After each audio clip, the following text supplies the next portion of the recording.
Avant de prendre la dénonciation proprement dite, nous allons donc d'abord lire cette mise au point. C'était également une dénonciation, je pense en début de semaine, où nous parlions de cette situation où la dépouille de Madame le directeur général de la DPI, Madame Minja, est toujours détenue du côté de l'hôpital général de Yaoundé. Et son époux a trouvé bon de faire une mise au point par rapport à la dénonciation que nous avons faite cette semaine en direct à l'émission. Nous allons lire cette mise au point. À la suite de notre émission du mardi 30 avril 2024 au sujet du blocus de la dépouille de son épouse à l'hôpital général, M. Minja a tenu à faire des précisions suivantes. Il n'appartient à aucune loge et ne peut affirmer que sa femme appartenait à une loge d'ailleurs. Elle était ancienne de l'église. M. Minja pose ici un problème strictement juridique. Sa belle famille a saisi le juge de référé pour apposer les scellés sur la dépouille de sa défunte épouse, motif pris du fait qu'il aurait empoisonné cette dernière. La belle famille a été déboutée par le juge des référés car leurs allégations ayant manqué totalement de preuves. Les scellés n'ont donc pas été apposés suivant l'ordonnance du juge. Non contente, sa belle famille a saisi la gendarmerie et celle-ci a pris une réquisition demandant au directeur général de l'hôpital général de conserver ce corps jusqu'à ce qu'il en soit décidé autrement. Cet autrement suppose la poursuite des enquêtes, malgré le fait que cette réquisition ne mentionne nulle part l'autopsie.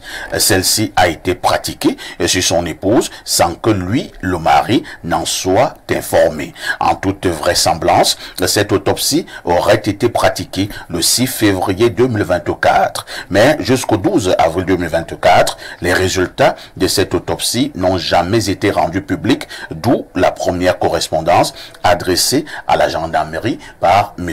Minja le 12 avril 2024. Aucune suite n'ayant été donnée à cette correspondance, M. Minja va saisir à nouveau la gendarmerie par une autre correspondance le 17 avril 2024 et par laquelle il informe la gendarmerie de son intention de programmer les obsèques de sa défunte épouse du 24 au 27 avril 2024. Aucun scellé n'ayant été apposé sur le corps de son épouse, il informera par une autre correspondance du même jour le DG de l'hôpital général de son intention de procéder à la levée de corps de son épouse le 24 avril, étant entendu que les scellés ne sont pas apposés sur celui-ci conformément à l'ordonnance de référé du juge des référés d'Ekounou. À la suite de cette correspondance, l'hôpital général lui fera payer tous les frais de mort et délivrer un bon de sortie en bonne et due forme. Mais, contre toute attente, un jour avant la levée de corps, le directeur général lui fera savoir qu'il ne peut autoriser cette levée de corps tant que la réquisition de la gendarmerie n'est pas levée. Le Cameroun étant en état de droit, M. Minja aimerait donc savoir ce qui prime entre l'ordonnance d'un juge de référé et une réquisition d'un officier de police judiciaire. C'est d'autant plus que 5 mois se sont écoulés. Ce temps n'est-il pas suffisant pour déterminer les causes exactes de la mort de son épouse, surtout qu'une autopsie a été pratiquée? Cordialement, c'est signé Sa Majesté Laurent Minja. Bernardo, réaction? Bon, c'est une précision. C'est juste une précision, une mise au point. Pas de commentaire. Non, je ne voudrais pas commenter, parfait. Nous passons donc, oui, mais Lério veut coller un petit commentaire. Moi, j'interroge l'État du Cameroun qui se dit État de droit. Parce que si des personnalités de l'envergure de M. Minja ne peuvent pas enterrer leur épouse décédée et que on y voit qu'un flou juridique, c'est à se demander si on est en sécurité dans cet état. Vous voyez ça?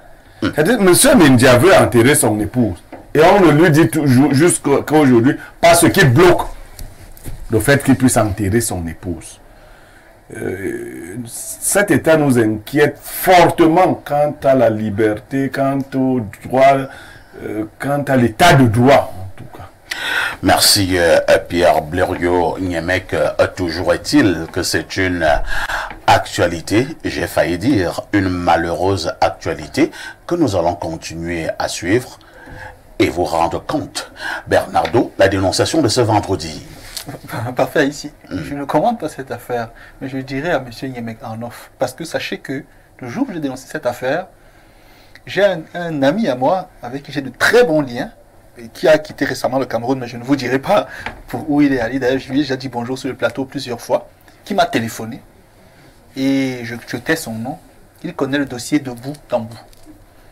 Vous voyez un peu, il connaît de bout en bout. Il m'a parlé, et je lui ai dit d'accord. Donc, c'est pas, moi j'ai pas peur d'en parler. Mais vu les éléments qu'il m'a donnés. Vous avez dit que vous ne voulez pas en parler, non? Justement, vu les éléments qu'il m'a donnés, je dirais à M. Niemek juste après l'émission, de quoi est-ce qu'il en retourne effectivement. Parfait, ici, aujourd'hui, c'est une dénonciation assez particulière. C'est un jeune garçon de 20 ans qui dénonce une situation qui lui semble floue. Et il m'a téléphoné ce matin, il m'a envoyé beaucoup d'éléments il n'y a pas très longtemps pour que j'en parle. Il est coiffeur de profession. Il travaille dans un salon de coiffure. Et, me dit-il, son patron et les 3 autres employés, plus lui, n'ont jamais eu de problème. Il est payé 60 000 et il n'a pas d'arriéré, il n'a rien. Pas de problème avec son patron. Mais, il me dit, sur les 3 derniers mois, il a observé une scène bizarre. C'est que son patron arrivait avant et disait, non, quand vous finissez de coiffer, ne jetez pas les cheveux n'importe où, hein, rangez dans un sac, et puis moi je viendrai prendre pour partir avec, vraiment. Il ne faudrait pas que ça se retrouve partout. Il dit à lui, il s'en foutait un peu. Mais que depuis 3 mois, 2 messieurs viennent au salon de coiffure 2 fois par semaine. Et quand les messieurs arrivent, le patron leur dit, bon, allez prendre une bière quelque part, je gère affaire avec ces messieurs, et quand ils reviennent, et quand je termine avec eux, je vous rappelle, vous revenez au salon. Il dit que, bon, chaque fois qu'il partait avec ses collègues, ils sont 4 employés dans le salon de coiffure, et quand ils allaient boire une bière, et après ils revenaient une demi-heure après. Mais que, chaque fois qu'il rentrait au salon, il se surprenait de constater que les cheveux qui étaient emballés n'étaient pas là. Il se disait que bon, le patron a pris, l'a mis dans sa voiture. Et un jour, curieusement, il a dit, il va un peu savoir ce que ces gens se discutent souvent. Et là, il s'est mis non loin du salon dans un bosquet. Parce que la route était obscure. Elle est jusqu'à présent d'ailleurs. Et là, les messieurs sont arrivés, ils sont entrés et ils ont échangé avec le patron. De l'extérieur, on pouvait les voir discuter. Et là, il a vu comment le patron leur donnait 2 sacs de cheveux et eux, il remettait au patron beaucoup d'argent. Ça l'a choqué. Il s'est demandé si le patron vend les cheveux ou pas. Il a été vraiment perturbé. Et puis, il m'a dit que dans le salon, ils sont 4. Il y a deux de ses amis de l'Ouest et un autre qui est son frère Eton. Il a d'abord dit à son frère Eton que, ah femme, l'autre jour, j'ai vu ci, ça, ça. Et le gars lui a dit, mon frère, laisse-moi les affaires là. Nous, on est venus travailler. Travaillons ici. Et puis, on part. Il a dit, ok. Une autre fois, donc, la semaine d'après, le patron l'a appelé lui. Et lui a dit, écoute, 2 messieurs viendront là-bas. Remets-leur les cheveux que tu auras entassés. Ils vont venir m'apporter ces cheveux-là. Ils vont te remettre de l'argent. Tu comptes et tu me dis le montant à l'issue. Il dit que... Je comprends pas. 2 messieurs vont venir là-bas, ils vont faire quoi? Ils vont prendre les cheveux. Et les messieurs vont remettre de l'argent au jeune homme. Ils vont te remettre de l'argent. D'accord. Il dit, d'accord patron. Il dit, il ne sait pas pourquoi, mais il a scindé la quantité de cheveux. Il a divisé la quantité qu'ils avaient récoltée de toute la journée.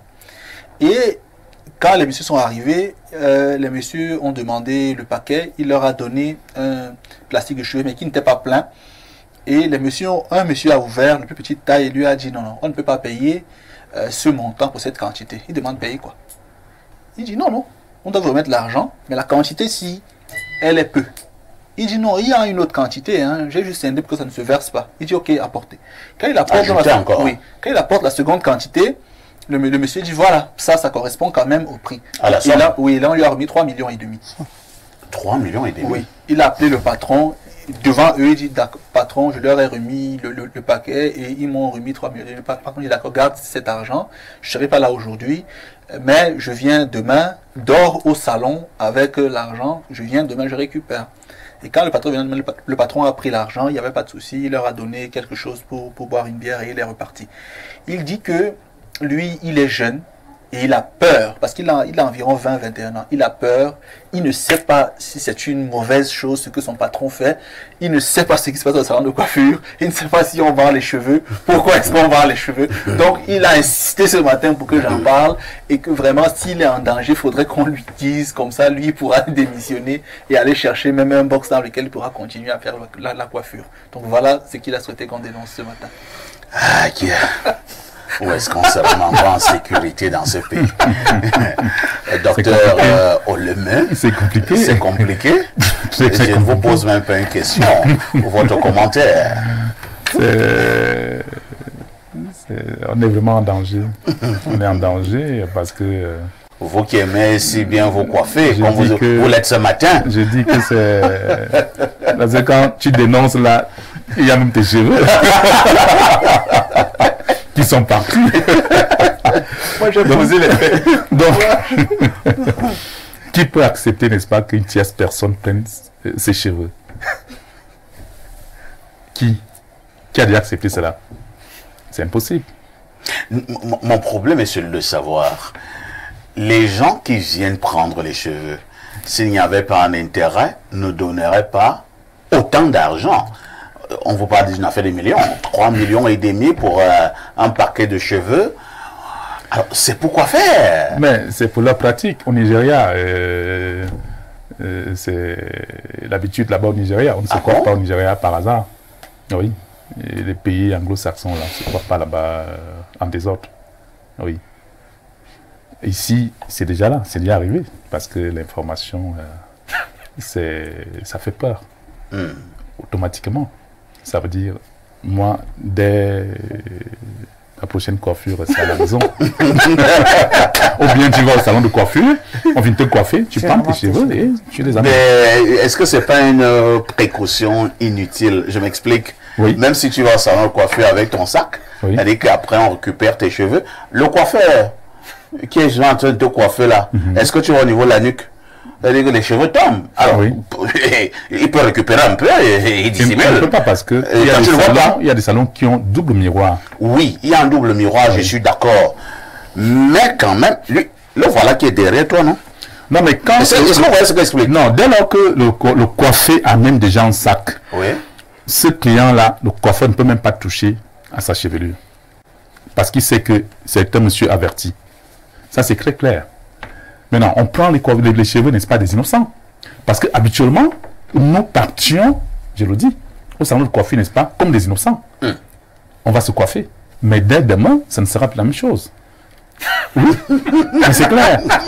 Parce que chacun va marcher avec son sac. Oui, moi je dis paix à l'âme de mon grand frère, mon propre grand frère, même père, même mère. Papa était polygame. Ça, c'est un fait réel de ma famille. Papa étant polygame, comme les enfants vivent, n'est-ce pas, chez toute leur maman, dans la maisonnée. Mon grand frère, peut-être qu'il avait dans les 10 ans, il était au primaire. Il est mort à 53 ans. Il n'avait jamais oublié que la dernière femme à mon père avait coupé ses cheveux.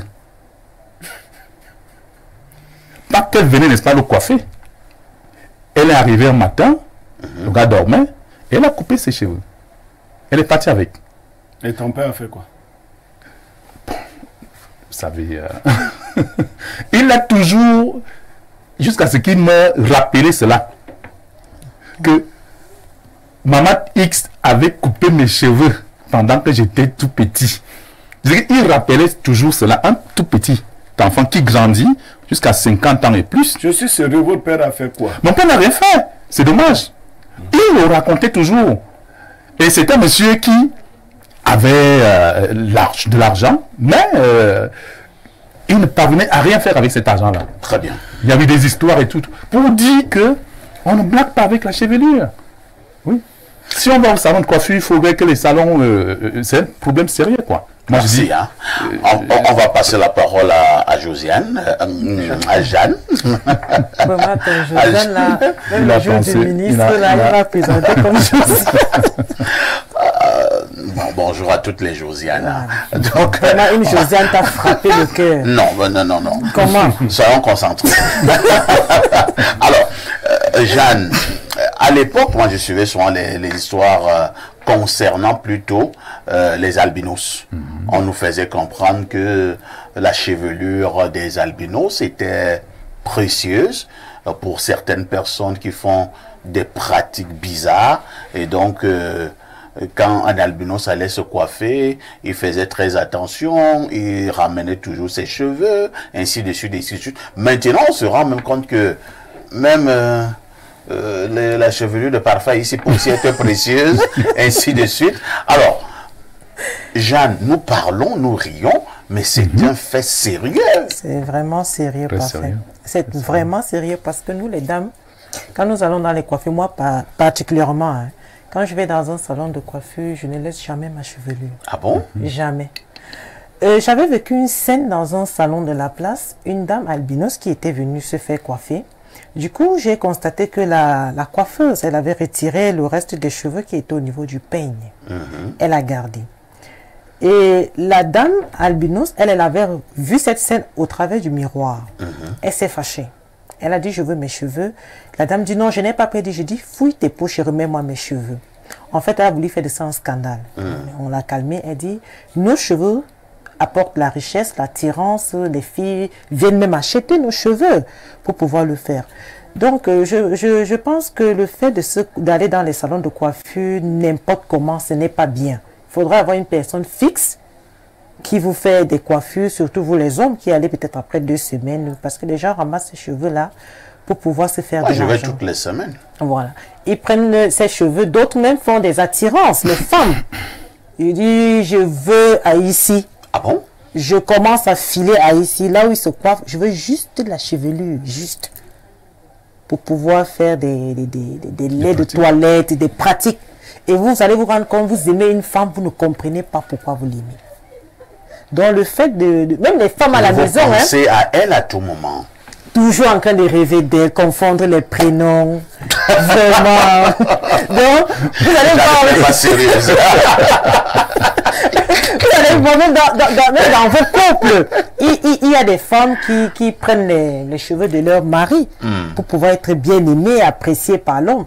Et elles prennent ces cheveux-là, vous allez dire, mon chéri, viens, je t'arrange les cheveux. Elle prend juste une chevelure et le tour est joué.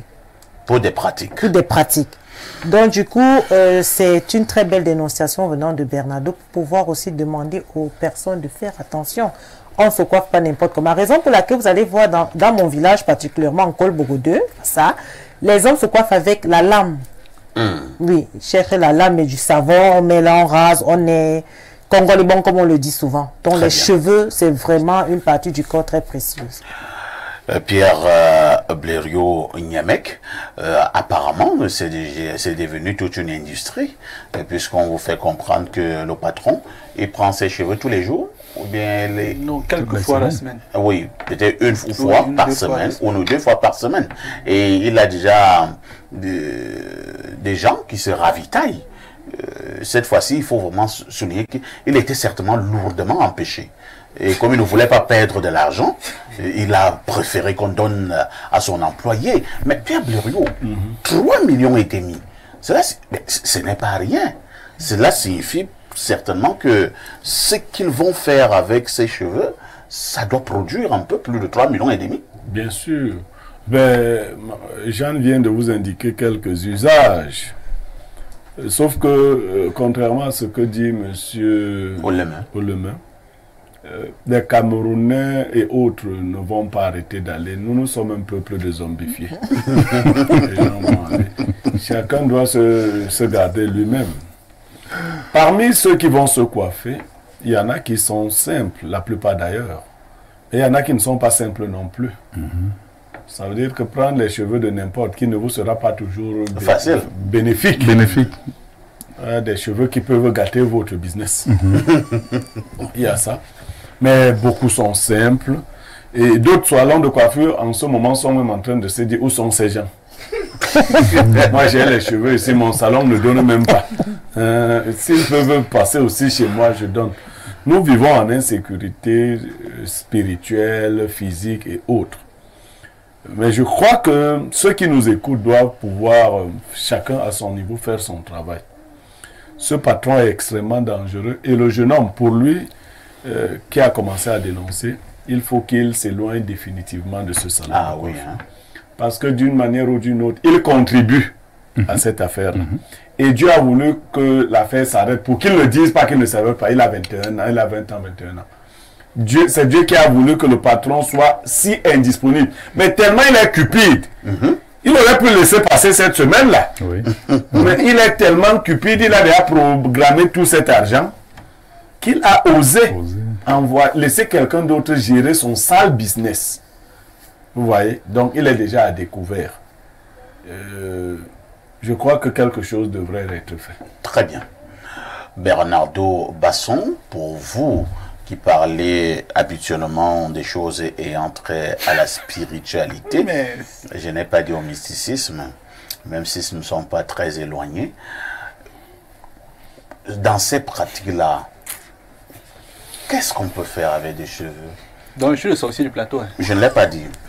Qu'est-ce qu'on recherche? Donc, quand le on vient consultant, là, tu sais que ton sorcier du plateau, c'est le consultant. Écoute d'abord les questions pertinentes. consultant. Les gens qui prennent les cheveux des autres, c'est par exemple pour aller faire quoi? Et maintenant, celui qui a vu ses cheveux partir dans ce genre de business, qu'est-ce qui peut lui arriver?